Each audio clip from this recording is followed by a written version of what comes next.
이번 주 토라 포션의 이름은 에케브, 순종의 결과. 너희들이 이 땅에서 하나님의 말씀에 순종한 그 결과, 뒤따르는 유업이 있다라고 말씀하고 계십니다. 신명기 7장 12절의 말씀, 너희가 이 모든 법도를 듣고 지켜 행하면, 이것을 히브리 원어로 뭐라고 말합니까? 쉐마. 너희들이 듣고 지켜 행하면, 이 땅에서 쉐마하면 하나님께서 우리에게 주시겠다라고 말씀해 놓으신 것이 있습니다.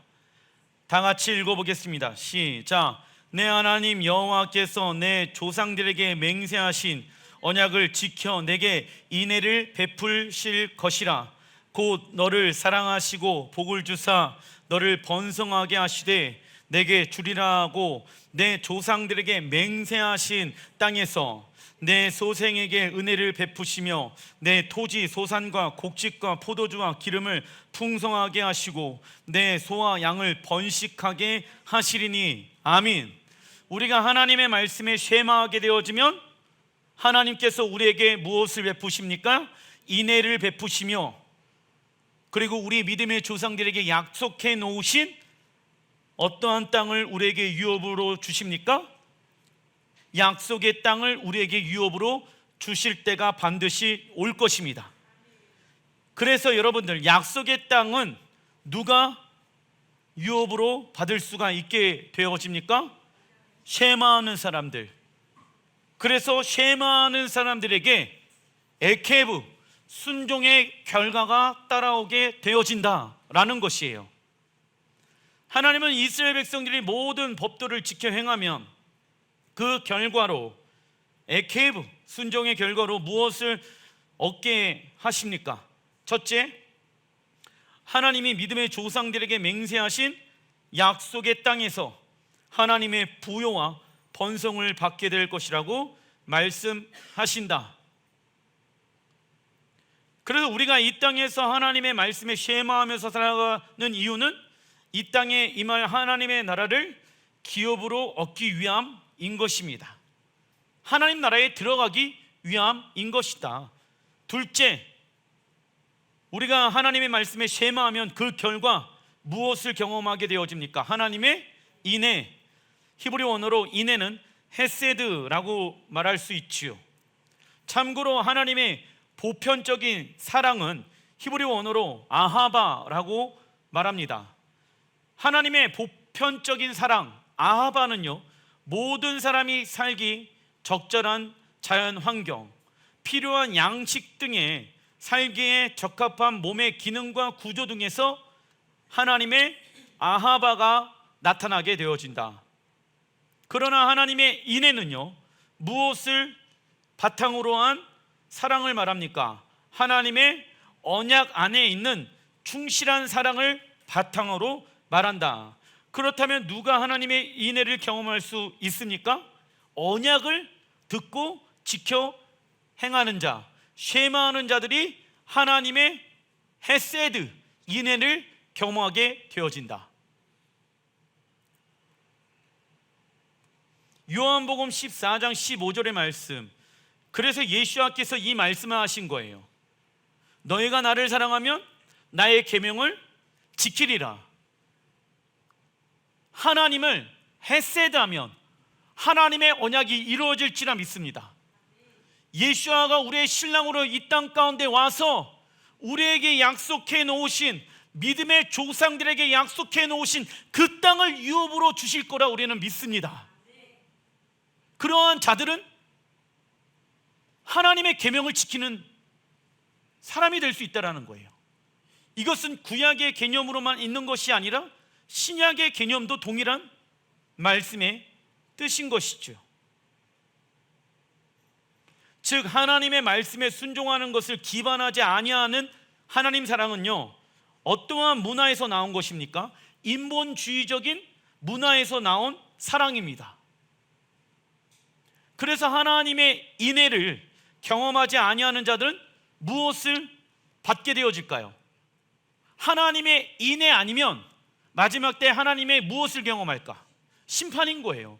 인애는 무엇을 바탕으로, 언약을 바탕으로 우리에게 약속해 놓으신 하나님의 사랑을 베풀어 주신다라는 거예요. 그러나 하나님의 인애를 경험하는 자들은 하나님의 말씀에 쉐마하는 자들이야. 그러나 그 하나님의 인애는 아무나 경험되어지는 것이 아니에요. 마지막 때 예수님께서는 심판장으로 오신대. 그 심판장으로 오시게 되어졌을 때 그 인애로우신 하나님은요, 언약을 바탕으로 살아가지 아니한 자들을 심판하시기 위해 이 땅에 오시는 거예요. 그래서 그분은 공의와 정의의 왕으로 오신다라는 것이죠. 믿으십니까? 무엇으로 기반하지 아니하는 사랑, 언약으로 기반하지 아니하는 사랑들은 하나님이 심판하시는 거예요. 작은 중간 1번 신명기 8장 2절, 이번 주에 하나님이 계속 우리에게 말씀해 놓으신 그 단어들이 있습니다. 그것을 한번 찾아봐 주십시오. 내 하나님 여호와께서 이 40년 동안 내게 광야 길을 걷게 하신 것을 기억하라. 이는 너를 낮추시며 너를 시험하사 내 마음이 어떠한지 그 명령을 지키는지 지키지 않는지를 알려 하심이니라. 동일해요. 예수와의 피로 말미암아 우리가 구원이 시작되어졌잖아요.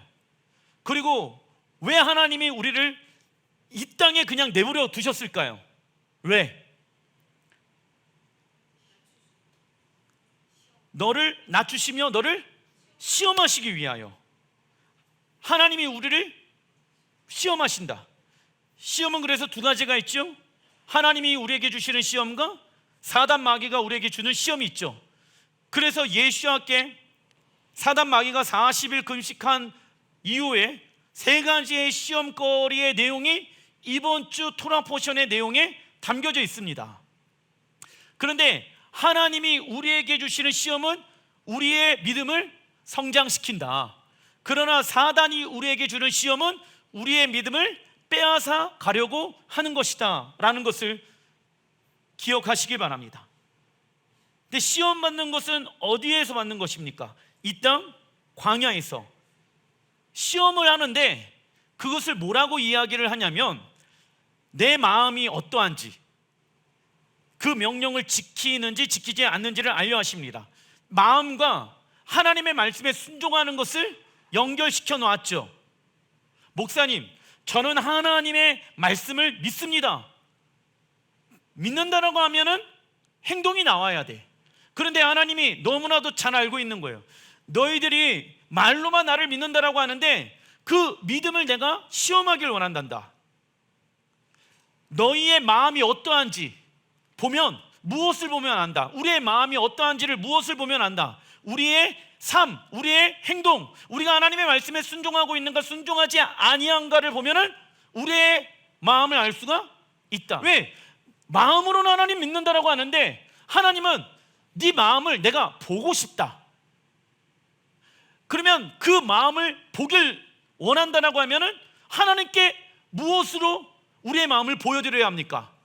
마음을 끄집어내서? 아니죠. 하나님의 말씀에 쉐마하는 거예요. 순종하는 모습으로 우리의 마음을 보여드리는 것입니다. 그래서 마음을 다하여 하나님을 사랑하고, 힘을 다하여 하나님을 사랑하고, 성품을 다하여 하나님을 사랑하고, 생각을 다하여 하나님을 사랑하는 그 하나님을 사랑하는 모든 방법은 우리의 무엇이 들어갑니까? 노력이 들어간다라고 말씀드렸습니다. 마음으로만 하는 그 사랑은 인본주의의 관점으로 나 그래도 하나님 마음으로 사랑하는데, 그런데 하나님보다 세상의 것들을 더 많이 사랑하고 있는 모습들이 우리의 행동으로 삶으로 나타난다라고 하면 그 사람의 마음은 하나님께 있습니까? 세상에 있습니까? 세상에 있는 거예요. 3절에 그래서 하나님이 우리를 낮추시며 너를 줄이게 하시며 또 너도 알지 못하며 내 조상들도 알지 못하던 만나를 내게 먹이신 것은 사람이 떡으로만 사는 것이 아니요 여호와 입에서 나오는 모든 말씀으로 사는 줄 내가 알게 하려 하심이니라. 그러나 내가 마음에 이르기를 내 능력과 내 손의 힘으로 내가 이 재물을 얻었다 말할 것이니라. 18절 내 하나님 여호와를 기억하라. 그가 내게 재물 얻을 능력을 주셨음이니라. 그래서 재물의 은사가 있다는 거예요.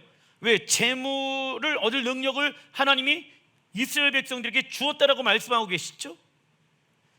이같이 하심은 내 조상들에게 맹세하신 언약을 오늘과 같이 이루려 하심이니라. 아멘. 하나님께서 재물의 은혜와 능력을 주셨다라고 하면 그 재물을 언약을 이루어가는데 써야 한다. 하나님은 우리의 존재의 이유가 이 땅에서 먹고 마시고 입는 것이 아닌 하나님의 모든 말씀을 지키는 것을 위해 살아가야 한다라고 말씀하고 있습니다. 그래서 이번 달 아부월이죠. 아버지의 달. 아버지께서 아들에게 무엇을 주시기 위한 달입니까? 유업을 주시기 위한 달인다. 그런데 이번 달에 어떠한 일들이 일어나게 되어집니까? 이스라엘 백성들이 나 약속의 땅에 들어가지 않겠습니다. 약속의 땅 거부 사건들이 일어나게 되어진다. 그래서 이번 달에 하나님이 우리에게 말씀해 놓으신 그 언약을 잃어버릴 수도 있는 달이다. 왜냐? 아부월 9일 날 1차 성전, 2차 성전이 무너지게 되어지고 아부월 9일 날 수많은 유대인들이 각국에서 다 쫓겨나게 되어지는 날이 아부월이 있었기 때문입니다. 그래서 이번 달 아부월에 강조되어지는 단어 중에 하나는 무엇입니까? 기억하라입니다. 히브리 언어로 자카르. 우리가 하나님의 말씀을 기억해야 하는 이유가 있지요. 이스라엘의 불순종의 역사가 우리에게 동일하게 되풀이 되지 않게 하기 위함인 것입니다. 그래서 하나님은요, 시간의 주관자 되십니다. 과거에도 계셨고 현재에도 계시며 미래를 주관하시는 분이십니다. 그러면 우리는 우리의 현재와 우리의 미래를 어떻게 하면 알 수 있습니까? 알파 오메가 되신 그 하나님이 어떤 분인지를 알면, 즉 과거의 이스라엘 백성들에게 하나님이 어떻게 그들을 이끌어 가셨는지를 보면은 우리의 현재와 우리의 미래를 알 수가 있게 되어지는 것입니다.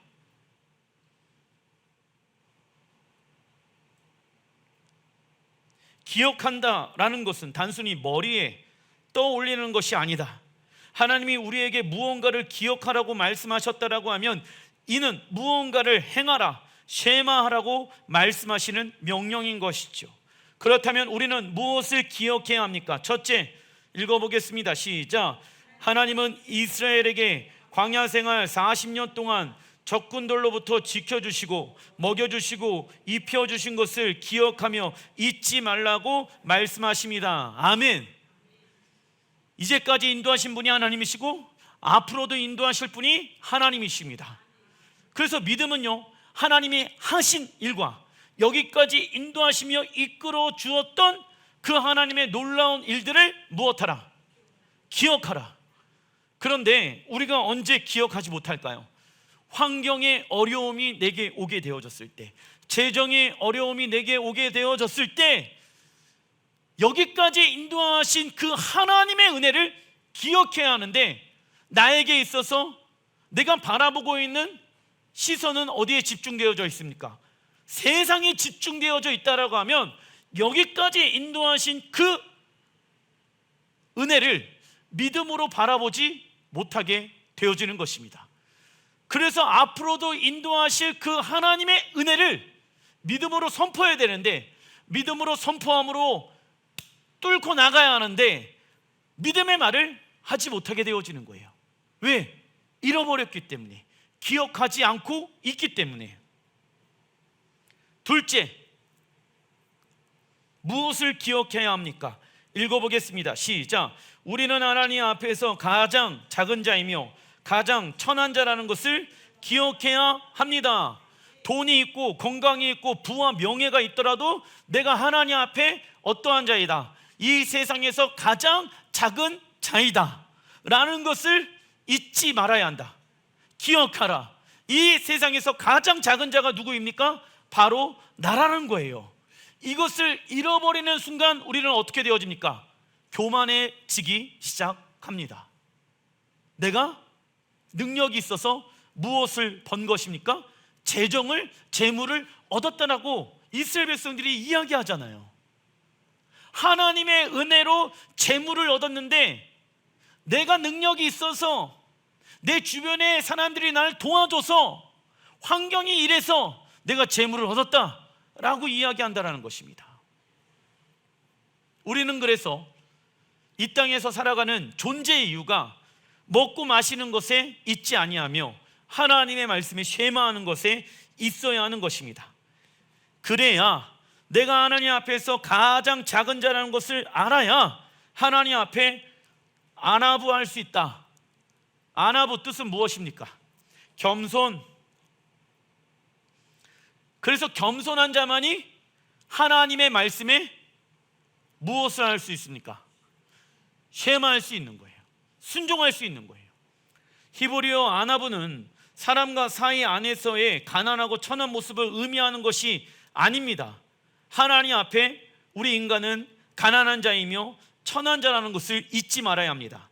그래서 성경에 심령이 가난한 자가 되어야 한다고 말씀하고 있죠. 겸손한 자는 하나님의 말씀 앞에서 늘 겸손하며 능력과 성공이 있어도 겸손하며 사람과의 관계 안에서도 늘 겸손합니다. 즉 겸손한 자는 하나님의 말씀 안으로 들어가 무엇을 없애기 시작한다? 자아를 없애기 시작한다. 그리고 하나님과 이웃 사랑하는 사람들의 공통적인 특징은 어떠한 삶을 살기 시작한다? 겸손한 삶을 살기 시작한다. 그러나 하나님 사랑하지 아니하고 나만 생각하는 사람들은 겸손하지 않는다. 그 겸손함이 성공한 사역과 사업과 우리 자신을 지켜주게 될 것입니다. 배웠죠? 왜 우리가 이 땅에서 부와 명예를 얻었는데도 불구하고 그 부와 명예를 지켜내지 못합니까? 왜 많은 사람들이 그 부를 얻었는데도 불구하고 무엇 때문에 쓰러지고 넘어지고 무너집니까? 교만 때문에. 작은 1번 신명기 10장 13절, 내가 오늘 내 행복을 위하여, 하나님이 우리의 행복을 알려주시겠대. 내게 명하는 여호와의 명령과 규례를 지킬 것이 아니냐. 자, 우리의 삶이 행복하기 위해서는 무엇을 해야 합니까? 여호와의 명령과 규례를 지켜야 될 것이 아니냐. 인간의 행복은 돈과 명예와 권력에 있지 않는다. 물론 돈이 좀 부족하면 불편한 것들이 좀 있습니다. 하지만 행복을 만들어낸 것은 돈이 아니다. 우리의 행복을 만들어낸 것은 쉐마이다. 하나님의 말씀을 듣고 지켜 행하는 것이 우리에게 살아있는 행복을 주신다라는 것입니다. 16절, 그러면 그 행복을 위하여 어떻게 해야 할까요? 그러므로 너희는 마음의 할례를 행하고, 마음의 할례를 행해야 된대. 세상 가치에 의해 세워놓은 너희들의 마음의 중심을 다 무너뜨리고 마음을 새롭게 하여 다시는 목을 곧게 하지 말라. 하나님 말씀보다 그 더 위에 있는 생각들을 하지 말아라. 내가 봤을 때는요 목사님, 제가 봤을 때는요 목사님, 이 말을 하지 말아라. 사람마다 행복의 기준이 다 다릅니다. 어떤 이는 게임할 때 행복하다라고 이야기합니다. 어떤 이는요 집에서 아무것도 안 하고 노는 것이 행복할 거라고 이야기합니다. 그 어떤 사람은 돈을 벌 때, 어떤 사람은 좋은 직장에 취업할 때, 어떤 사람은 결혼하고 애를 낳으면 행복할 것이라고 생각합니다. 아니지요. 행복이란 무엇을 할 때 경험할 수 있는 것일까요? 하나님의 말씀을 지켜 행할 때 경험할 수 있는 것입니다. 16절을 보게 되어지면 너희는 마음의 할례를 행하고 다시는 목을 곧게 하지 말라 말씀하십니다. 우선 할례는 남성의 성기 껍질을 벗긴 것은 마음의 깊은 곳을 드러내는 것을 하나님께서 말씀하시는 것이죠. 즉 우리의 마음속 깊이 숨겨진 죄까지 회개해야 하는 것을 말하고 있는 것입니다. 그래서 할례는 우리 안에 있는 불필요한 영역을 예리하고 날카로운 검으로 하나님의 말씀으로 잘라내어야 합니다. 왜냐하면 할례를 행할 때에는 부싯돌로 만든 칼로 행합니다. 지금도 유대인들은요 수술용 칼로 할례를 행하지 않습니다. 근데 왜 부싯돌로 했을까? 우리의 마음이 무엇으로 거듭나야 합니까? 돌, 반석. 반석은 무엇입니까? 하나님의 말씀으로 거듭나라고. 놀랍죠? 그래서 쇠를 쓰지 않는 거야. 수술용 칼을 쓰지 않는 거야. 말씀으로 거듭나라. 그 안에 다 하나님의 숨겨놓은 뜻이 있는 것입니다. 왜 굳이 돌멩이로 할례를 행하라고 말씀하십니까? 부싯돌의 히브리 원어는 추루인데 그 뜻은 반석, 하나님의 말씀이다. 그래서 마음의 할례는 우리의 마음 가운데 무엇을 새기는 것입니까? 하나님의 말씀을 새기는 것이 우리의 마음의 할례를 받는 것이다. 그것이 골로새서에 보게 되어지면 그리스도의 할례를 받으라 라고 말씀하고 계시죠. 그러니까 마음의 할례, 그리스도의 할례 다 동일한 개념인 거예요. 단락 2번, 이번 주 하프타라 예언서의 말씀은 이사야 말씀입니다. 우리는 저번 주부터 시작된 위로의 7주의 기간 안에 들어와 있습니다. 위로의 7주의 끝은 무슨 절기에 있습니까? 새해의 시작 로시 호샤나 나팔절에 있습니다. 그렇다면 새해가 시작되어지기 전에, 즉 예수와의 재림으로 말미암아 나팔절 절기가 이루어지지 않겠습니까? 그때 천년왕국이 시작되어지잖아. 그러면 그 전에 이스라엘 안에 위로의 7주의 시간들이 일어나게 되어진다고. 즉 예수와의 재림 전에 이스라엘 안에 하나님의 위로들이 풀어지기 시작한다고. 그 메시지가 무엇인지 한번 알아보겠습니다. 우선 예수와는 이스라엘을 위로하기 위해 예루살렘 성전의 왕으로 다시 오실 것이며 이스라엘의 모든 대적들을 멸하시고 이 땅에 하나님의 나라를 건설하실 것입니다. 이사야 40장 9절, 이러한 내용을 이사야 선지자는 아름다운 소식을, 이것이 기쁜 소식이래, 이것이 무엇이라고 얘기합니까? 복음이다. 무엇이요? 이스라엘을 위로하시기 위해 다시 오실 예수와, 그 예수와께서 예루살렘의 성전의 왕으로 오실 것이며 이스라엘의 대적을 멸하실 것입니다. 이것이 우리에게 있어서도 무엇이 되어야 합니까? 기쁜 소식, 복음이 되어야 합니다. 할렐루야.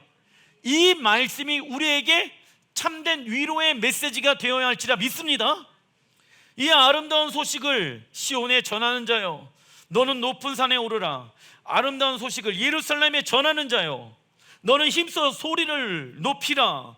두려워하지 말고 소리를 높여 유다의 성읍들에게 이르기를 너희 하나님을 보라 하라. 그래서 우리는 이 복음을 전하는 자로 이사야 40장 9절의 말씀을 성취하기 위하여 예루살렘을 향하여 매년마다 나가고 있는 거예요. 왜? 이 말씀의 주인공이 우리가 되게 해 주십시오. 그 기쁜 소식, 예수님께서 메시아로 예루살렘의 왕으로 오실 것입니다. 이 기쁜 소식을 유다 백성들에게 전합니다. 할렐루야. 그것이 마치 세례 요한이 예수와의 초림의 길을 준비한 것처럼 우리가 예수와의 재림의 길을 준비하는 세례 요한처럼 세 번째 엘리야의 영을 받은 자로서 그 왕의 길을 준비하는 자가 되어야 하는 것이다. 그래서 이사야 선지자가 외친 복음은 무엇을 넘어서야 합니까? 개인 구원을 넘어서서 예루살렘의 성전과 유다 백성들과 온 열방의 왕으로 다시 오실 예수야를 외치는 것에 있습니다. 이 말씀이 우리에게 참된 위로의 말씀이 되어야 합니다. 그리고 두 번째 위로의 말씀입니다.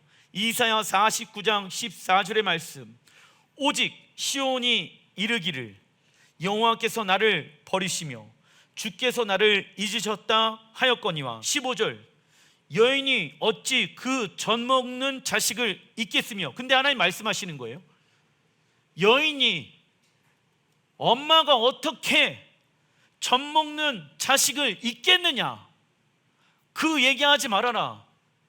내가 내 아들 예수야를 이 땅 가운데 재림할 때 내가 너희들을 위로할 것이다. 걱정하지 말아라.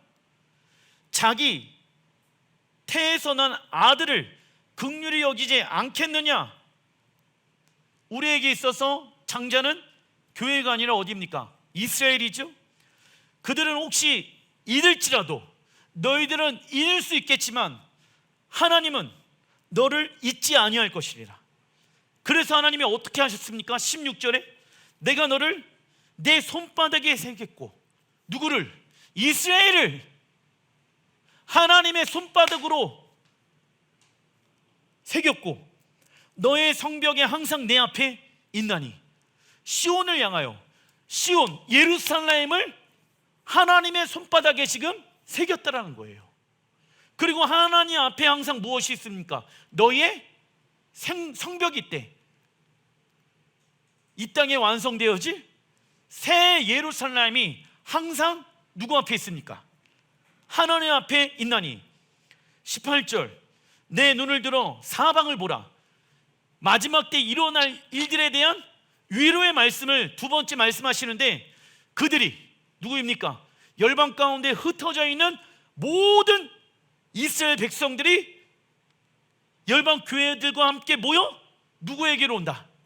내게로 오느니라. 이것이 두 번째 위로의 말씀이 되어지는 것입니다. 당시 이스라엘 백성들은 열방에 흩어져 포로 생활을 하며 예루살렘 성전은 무너져 있는 상태였습니다. 이스라엘 백성들은 이러한 모습을 보면서 하나님께서 시온을 버리셨다라고 말합니다. 그러나 하나님은 이스라엘 백성들과의 관계를 어머니와 젖 먹는 자식으로 비유하고 있다.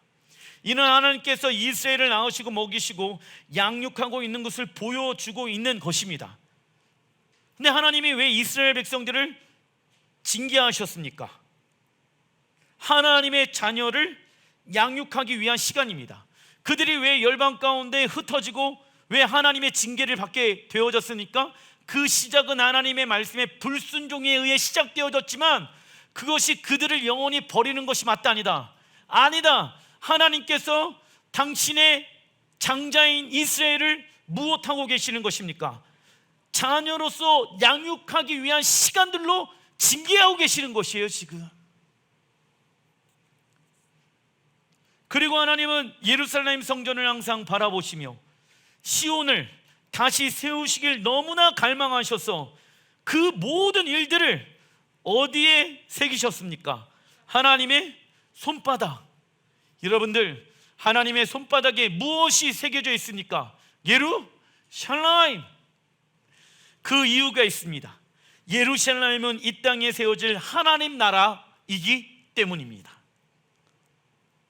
그리고 예수와의 재림 때에 열방에 흩어져 있는 이스라엘 백성들과 열방 교회가 예루살렘 성전에 모이게 될 것을 예언하고 있지요.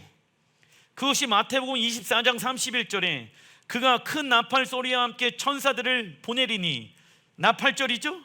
그들이 그의 택하신 자들을 하늘 이 끝에서 저 끝까지 사방에서 모으리라.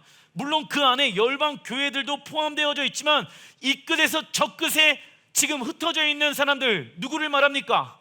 유대인들, 이스라엘 백성들.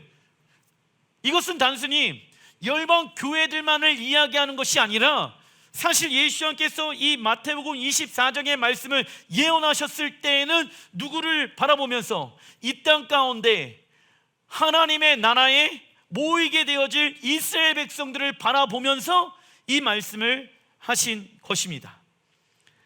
중간 1번 이사야 49장 18절 나 여호와가 이르노라 내가 나의 삶으로 맹세하노니, 하나님이 맹세하시겠대. 내가 반드시 그 모든 무리를 장식처럼 몸에 차며 그것을 띠기를 신부처럼 할 것이니라. 예루살렘이 무엇으로 비유되어집니까? 신부. 왜냐하면 고대 근동에서는 그 성을요 어머니, 그 성에 살고 있는 사람들을 그 어머니의 딸들로 여겼습니다. 왜? 이렇게 품고 있거든. 보호해 준다. 그래서 우리는 누구의 딸들이 되어집니까? 예루살렘의 딸들이 되어지는 거야. 왜? 우리의 어머니는 예루살렘이거든. 비유적으로 하나님이 말씀하시는 19절, 이는 내 황폐하고 적막한 곳들과 내 파멸을 당하였던 땅이 이제는 어떻게 되어집니까? 주민이 많아 좁게 될 것이며. 자, 지금 예루살렘 성전을 보십시오. 얼마나 황폐하고 얼마나 많은 전쟁이 있었고 얼마나 많은 그 안에 서로 죽이는 일들이 있었겠습니까? 그런데 이제는 그 예루살렘의 성전에 하나님의 백성들이 그 안에 들어와서 사니까 사람들이 뭐라고 얘기합니까? 주민이 많아 좁게 될 것이며. 그래서 말씀드리는 거예요. 새 예루살렘이 이 땅에 임하게 되어졌을 때 그 새 예루살렘 성전 안에 들어가는 사람들은 제한이 있다는 거예요. 적은 수만이 들어가는 거예요. 아무나 들어가는 것이 맞다 아니다. 왜냐? 제가 말씀드렸잖아요.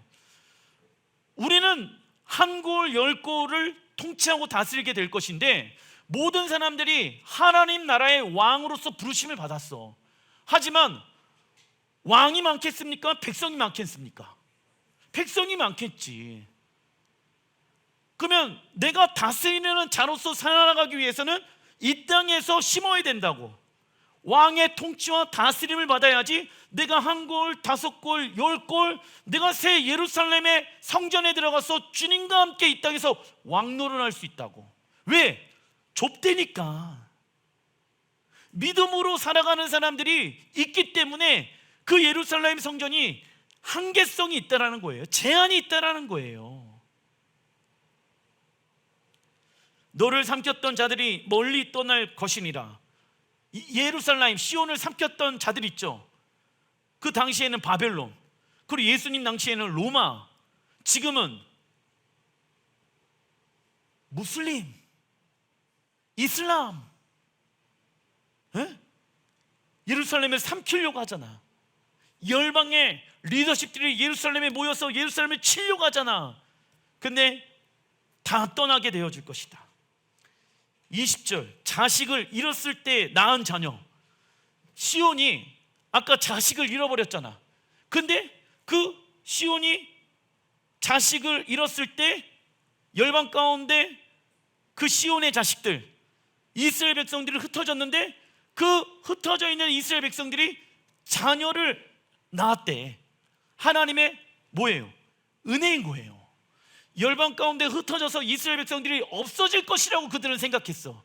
그런데 하나님의 절대적인 은혜로 2000년 동안 이스라엘 나라는 없어지지 않냐고 계속 자손 대대로 이스라엘 하나님을 믿었다는 거예요. 지금도 이 일이 이루어지고 있죠. 이게 놀라운 일이라고 지금 이 말씀이 지금 성취되어지고 있는 거예요. 내 귀에 말하기를. 그들이 이제 뭐라고 말합니까? 이곳이 내게 좁으니 넓혀서 내가 거주하게 하리니. 왜냐? 보세요. 우리 또한 지금의 이스라엘 백성들은 남유다 사람들을 얘기하고 있죠. 그죠? 그럼 북이스라엘은 우리는 어디에 접함을 받게 되어집니까? 북이스라엘. 북이스라엘은 어떠한 지파였습니까? 에브라임 지파였죠. 이방 민족은 에브라임 지파인 거예요. 유다 백성들이 돌아와서 예루살렘의 성전에 들어와서 살게 될 것이며 열방 가운데 흩어져 있는 유대 백성들, 그리고 북이스라엘의 열방 교회들이 접붙임을 받아서 같이 들어와 살고 있는 것을 얘기하고 있는 거예요. 이사야 선지자는 예루살렘 성전이 자녀들로 에워싸이는 모습이 마치 무엇으로 신부가 보석들로 치장하는 모습을 비유하고 있습니다. 요한계시록 21장 2절의 말씀, 이 말씀이 요한계시록에도 나와 있어요.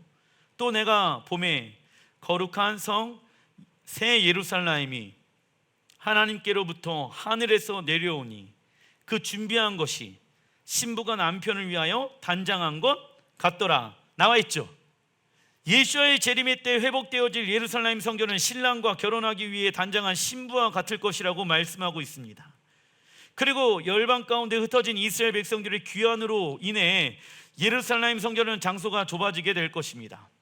20절에 보게 되어지면 시온이 자식을 잃었을 때 낳은 자녀가 등장합니다. 이는 예루살렘 성전이 파괴되어지고 이스라엘 백성들이 포로로 끌려가서 시온은 자식을 잃어버리게 되어진다. 그러나 열방에 흩어진 이스라엘 백성들이 낳은 자녀들이 다시 예루살렘 성전으로 돌아와 이곳이 내게 좁으니 넓혀서 내가 거주하게 하라는 말을 하게 될 것입니다.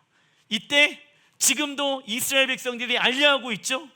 하나님은 전쟁을 통하여서, 러시아와 우크라이나의 전쟁을 통하여서 어느 때보다 많은 유대인들을 지금 알리하고 있다. 그리고 또 이 시대에 하나님께서 열방 교회들에게 이 토라의 관점에 대한 해석을 알려주셔서 하나님의 크고 비밀한 계시들을 알려주셔서 북이스라엘에게 접붙이는 열방 교회들을 부르시고 계시는 것입니다. 그래서 마지막 때 열방과 이스라엘 백성들이 예루살렘에 모여서 이 땅이 좁습니다 라고 말할 거라고. 그래서 우리는 이때까지 하나님의 말씀을 통하여 거룩한 신부로 단장되어 신랑 예수와를 기다려야 된다. 구원의 완성이 이루어질 때까지 거룩한 신부로 부르심을 받은 우리는 하나님의 말씀으로 단장해야 된다. 이게 구원의 완성의 때를 얘기하고 있는 거예요. 근데 한 번 구원은 영원한 구원이다라고 하면은 신부로 단장할 필요가 없겠죠. 이것을 아브라함도 보았습니다. 히브리서 11장 1절의 말씀, 믿음은 바라는 것들의 실상이요. 그러니까 믿음으로 왜 살아가냐? 실제로 이루어질 것을 믿기 때문에. 보이지 아니하는 것들의 증거니. 믿음장이죠. 8절, 믿음으로 아브라함은 부르심을 받았을 때 순종하여 장래 유업을 받을 땅에 나아갈세. 장래 어디입니까? 언약의 땅, 약속의 땅, 이 땅에 완성되어질 하나님의 나라, 이것을 바라보며 나아갔는데 그 당시에는 갈 바를 알지 못하고 나아갔대. 지금도 마찬가지 아니겠습니까? 10절, 이는 그가 하나님이 계획하시고 지으실 터가 있는 성을 바랐음이니라. 나와 있죠. 아브라함도 무엇을 바라봤다? 하나님이 계획하시고 지으실 터가 있는 성, 새 예루살렘 성전을 바라봤다고. 누가? 아브라함이. 중간에 본 이사야 49장 21절, 주 여호와가 이같이 이르노라. 내가 문나라를 향하여 나의 손에 들고 민족들을 향하여 나의 기치 히브리어로 네스, 뜻은 깃발을 세울 것이요. 깃발을 드는 자, 예수아가 예루살렘의 왕으로 다시 오신다. 여호와의 군대들이여, 예수아의 깃발을 바라보며 정렬하라. 하나님의 나라를 위하여 모여라. 왜냐? 깃발을 든다. 모여라. 사인을 주는 거거든. 그들이 내 아들들을 품에 안고 내 딸들을 어깨에 메고 올 것이며. 저는 열방 교회들이 그 이스라엘 백성들을 품에 안고 어깨에 메고 돌아와야 된다라고 믿습니다. 고대 근동에서는 흩어져 있는 군인들을 모을 때 높은 언덕 위에 세워진 깃발과 나팔을 사용하였습니다. 이때 군인들은 모든 것을 다 제쳐두고 언덕을 향해 달려가야 했다. 그런데 이 이야기가 왜 갑자기 나오냐? 이사야 11장 10절에 그날의 마지막 때 이새의 뿌리에서 한 싹이 나서 누구입니까? 예수와 만민의 깃발로 기치로 설 것이요 열방이 그에게로 돌아오리니. 마지막 때 예수아가 우리의 깃발이 되신다. 그 예수아의 깃발을 들고 열방에 흩어져 있는 유대인과 열방 교회들이 하나가 되어져서 예루살렘을 향하여 정렬하자. 깃발을 드는 자를 하나님이 찾고 계신다. 마지막 때. 그래서 우리가 깃발을 드는 예행 연습을 하는 이유가 여기에 있는 거예요. 깃발을 들어야지 열방에 있는 사람들이 다 볼 거 아니겠습니까? 사방에서 깃발을 드는 자가 없는데 어찌 볼 수가 있겠습니까? 모여라, 하나님 나라의 군대로 모여라. 왜? 마지막 때 어떠한 전쟁이 일어나기 때문에, 아마겟돈 전쟁이 일어나기 때문에. 문 나라들이, 열방의 리더십들이 이스라엘을 공격하기 위하여 무기토에 집결하게 되어진다. 그때 여호와의 군사들이 여호와의 깃발을 높이 들고 샤파르 나팔을 부르며 사방에 있는 유대인들과 사방 열방 가운데 있는 교회들을 깨워 여호와의 군대로 정렬시켜라. 이것이 선두주자의 삶을 살아내는 거예요. 저는 우리 교회가 여러분들이 그러한 역할을 감당하는 자가 되어졌으면 좋겠습니다. 목사님, 표적돼요. 깃발 높이 들면 표적돼요.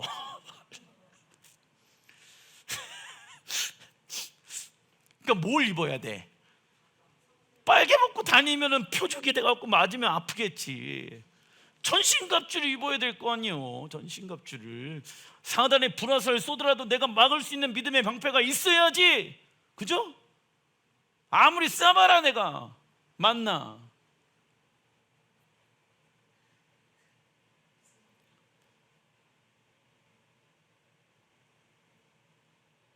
12절에 여호와께서 열방을 향하여 기치를 세우시고, 열방 교회들이 일어나서 깃발을 드는 교회로 하나님 세우시겠대. 이스라엘의 쫓긴 자들을 모으시며 땅 사방에서 유다에 흩어진 자들을 모으시리니 말씀합니다. 그러니까 여러분들, 깃발을 드는 것은요, 이 이사야 11장의 말씀들을 예행연습하기 위해 지금 하고 있는 행위인 거예요. 이사야 49장 26절, 내가 너를 억압하는 자들에게 자기의 살을 먹게 하며 이스라엘 백성들을 억압하는 자들을 그들의 살을 먹게 하신대. 어느 때? 아마겟돈 전쟁 때에 새술에 취함같이 자기 피에 취하게 하리니 모든 육체가 나 여호와는 내 구원자요 이스라엘의 구속자요 이스라엘의 전능자인 줄 알리라. 누가요? 모든 육체가, 하나님은 이스라엘의 구원자요 이스라엘의 구속자요 이스라엘의 전능자인 줄을 알리라. 어느 때? 마지막 때 믿는 사람들, 믿지 아니하는 사람들, 모든 육체가 그 하나님, 이스라엘 하나님을 보게 될 것이다. 하나님은 마지막 때 이스라엘 백성들을 억압하고 괴롭히는 이방 나라들에게 하나님의 심판을 쏟아 부으실 것을 말씀하십니다. 이때 모든 육체가 여호와는 이스라엘의 구원자요 이스라엘의 구속자요 이스라엘의 전능자라는 것을 알게 될 것이다. 이러한 내용이 요한계시록 19장 17절에 나와 있죠. 공중에 나는 모든 새를 향하여 큰 음성이 외쳐 이르되 와서 하나님의 큰 잔치에 모여 왕들의 살과 장군들의 살과 장사들의 살과 말들과 그것들을 탄 자들의 살과 자유인들이나 종들이나 작은 자나 큰 자나 모든 자의 살을 먹으라 하더라. 공중의 새들이 그것을 먹게 되어진대. 왜? 하나님의 심판으로 인해서 이스라엘을 대적하는 열방의 리더십들을 한 날에 한 사건으로 인해서 다 없애버린다. 무엇을 얘기합니까? 예수와의 재림을 통하여 이 땅의 왕의 통치, 왕의 다스림은 다 끝난다. 사람이 다스리는 나라는 끝난다. 그리고 무엇이 다스리는 나라가 시작되어진다. 왕이신 예수와의 통치와 다스림이 시작되어지는 그 날이 시작되어진다. 이걸 얘기하고 있는 거예요 지금. 작은 2번 이사야 65장 17절 시작. 보라, 내가 새하늘과 새 땅을 창조하나니 이전 것은 기억되거나 마음에 생각나지 아니할 것이니라. 아멘.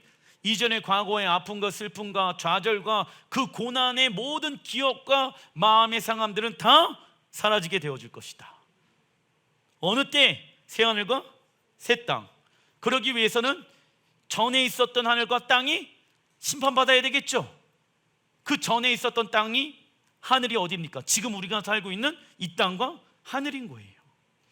이 땅을 향한 하나님의 계획은 옛 하늘과 옛 땅이 사라지게 되어지며 새 하늘과 새 땅이 임하는 것입니다. 그리고 거룩한 새 예루살렘 성이 하늘로부터 이 땅에 내려오며 이 땅을 완전한 에덴 동산으로 회복시키고 돌아가는 것이 하나님의 태초의 계획이었습니다. 그러기 위해서는